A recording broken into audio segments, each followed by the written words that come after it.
নমস্কার বন্ধুরা, পুষ্প কিচেনে আপনাদের স্বাগত।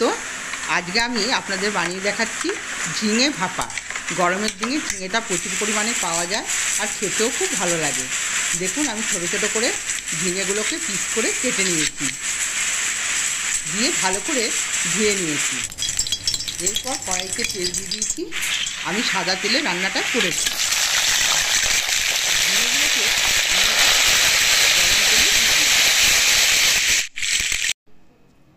এবার ঝিঙেতে দিয়ে দিলাম সামান্য হলুদের গুঁড়ো, দিয়ে ভালো করে নেড়েচেড়ে এটাকে ভেজে নেব। লবণটা আমি এখন দেব না, লবণ দিলে প্রচুর পরিমাণে জল বেরিয়ে যাবে আর ঝিঙেগুলো পুরো একদম চুপসে যাবে। এই জন্য আমি লবণটা এখন দেব না।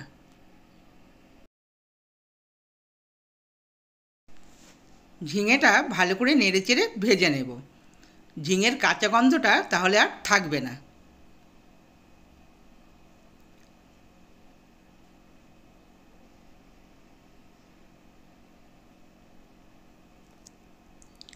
এবার আমি মিক্সিং জারে নিয়ে নিলাম 2 চামচ কালো সর্ষে আর পরিমাণ মতো পোস্তটা একটু বেশি নিতে হবে।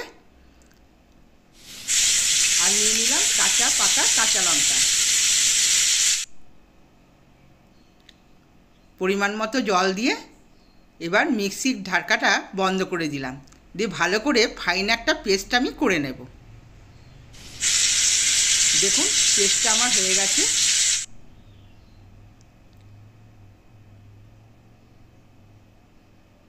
এবার এদিকে আমার ঝিঙেটাও ভাজা হয়ে গেছে।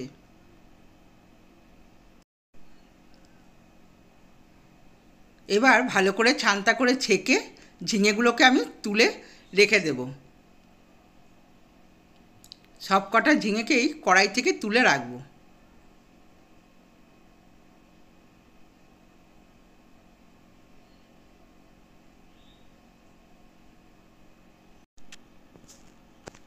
এবার গ্যাসে কড়াই বসিয়ে আমি কিছু পরিমাণ জল গরম করতে বসিয়ে দিলাম। এবার দেখুন, একটা টিফিন কারিতে আমি নিয়ে নিলাম ভাজা ঝিঙেগুলো। সব কটা ঝিঙে আমি টিফিন কারিতে নিয়ে নিলাম।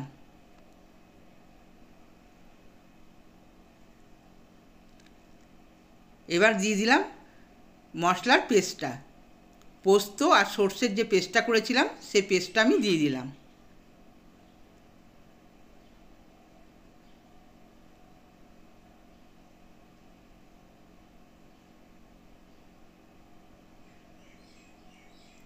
এবার দিয়ে দিলাম সামান্য কাজু বাটা, দিয়ে ভালো করে ঝিঙেটার ভেতর মিশিয়ে নিলাম।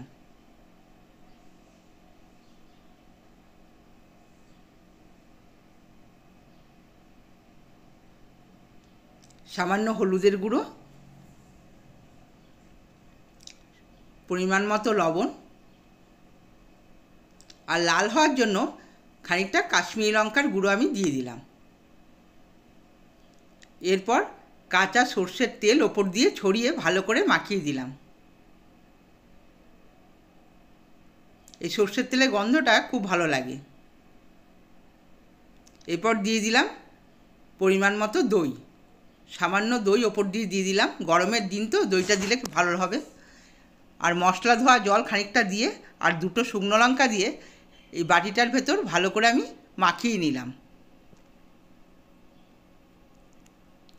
খুব সুন্দর করে মাখাতে হবে।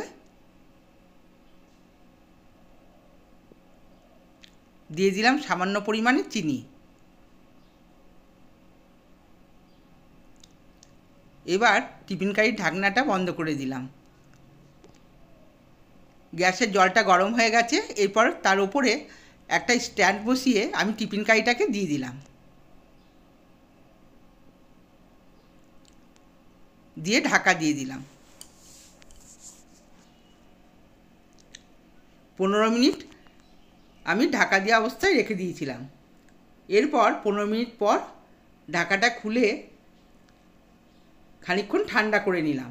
এরপর দেখুন, খুলে দেখাচ্ছি কত সুন্দর হয়েছে আর খেতেও তেমন টেস্টি হবে। বন্ধুরা, আমার ভিডিওগুলো যদি আপনাদের ভালো লেগে থাকে সাবস্ক্রাইব করবেন, লাইক করবেন আর কমেন্টস করে জানাবেন কেমন লাগলো।